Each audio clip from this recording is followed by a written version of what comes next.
जब भी कोर्ट में कोई दलील पेश होती है तो वकील या तो हिंदी या तो अंग्रेजी भाषा को ही अपने उपयोग में लाते हैं। पूरे भारत के लगभग सभी वकालत में इन दो भाषाओं का प्रचलन सबसे अधिक है। लेकिन क्या हो अगर हिंदी और अंग्रेजी की जगह कोई वकील संस्कृत में ही वकालत करने लगे? जी हाँ, यह सुनने में थोड़ा अटपटा है, लेकिन वाकई यह आप सबको हैरान कर सकता है। पर ऐसा सच है। दरअसल उत्तर प्रदेश के वाराणसी में ऐसे वकील हैं जो ना अंग्रेजी में लिखते और ना ही हिंदी में। उन्होंने अपनी भाषा के रूप में संस्कृत को चुना है। वो अपनी वकालत 41 सालों से संस्कृत भाषा में ही करते आ रहे हैं। यह वकील है आचार्य श्याम उपाध्याय। आचार्य श्याम उपाध्याय दुनिया के ऐसे एकमात्र वकील है जो अपना सारा मुकदमा संस्कृत में ही लड़ते हैं। न्यायालय में वकालतनामा पेश करने की बात हो या शपथ पत्र, प्रार्थना पत्र आदि जमा करने की बात हो, आचार्य श्याम उपाध्याय यह सभी काम संस्कृत भाषा में ही करते हैं। इतना ही नहीं, आचार्य जब कोर्ट में संस्कृत भाषा में बहस करने लगते तो विरोधी वकील के पास कोई जवाब नहीं होता। आचार्य श्याम उपाध्याय की माने तो वह 40 साल से संस्कृत को बढ़ावा देने के लिए संघर्ष कर रहे हैं और इसी वजह से वे संस्कृत में ही मुकदमा लड़ते हैं। उनका मानना है कि ऐसा करने से देववाणी के प्रति लोगों को जागरूक किया जा सकता है। शैक्षिक योग्यता के बारे में बात करें तो श्याम उपाध्याय संस्कृत में आचार्य और बीएलएलबी है। वो 1978 से वकालत कर रहे और न्यायालय के सारे कामों को वो संस्कृत में ही करते। आचार्य श्याम को संस्कृत की प्रारंभिक जानकारी उनके पिता स्वर्गीय संगठा प्रसाद उपाध्याय से मिली है।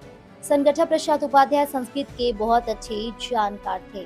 घर में संस्कृत के प्रति लोगों को ज्यादा लगाव था। यही कारण है कि एडवोकेट श्याम उपाध्याय का भी देववाणी के प्रति प्रेम उभरता गया। आचार्य श्याम उपाध्याय उत्तर प्रदेश के मिर्जापुर के मूल निवासी है।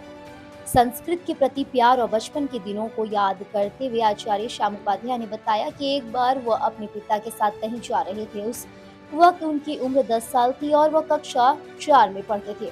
रास्ते में पिताजी को कुछ लोग मिले और सभी आपस में भोजपुरी में बात करने लगे। इसी दौरान उनके पिता ने लोगों से कहा कि जिस तरीके से हम भोजपुरी में बात कर रहे हैं, क्या हम वैसे ही संस्कृत में बात नहीं कर सकते?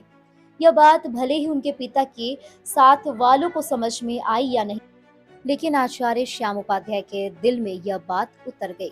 दिल में संस्कृत में शिक्षा हासिल करने की इच्छा के लिए श्याम उपाध्याय अपनी शिक्षा को आगे बढ़ाते रहे। उन्होंने संपूर्णानंद संस्कृत विश्वविद्यालय से बौद्ध दर्शन में आचार्य हासिल किया।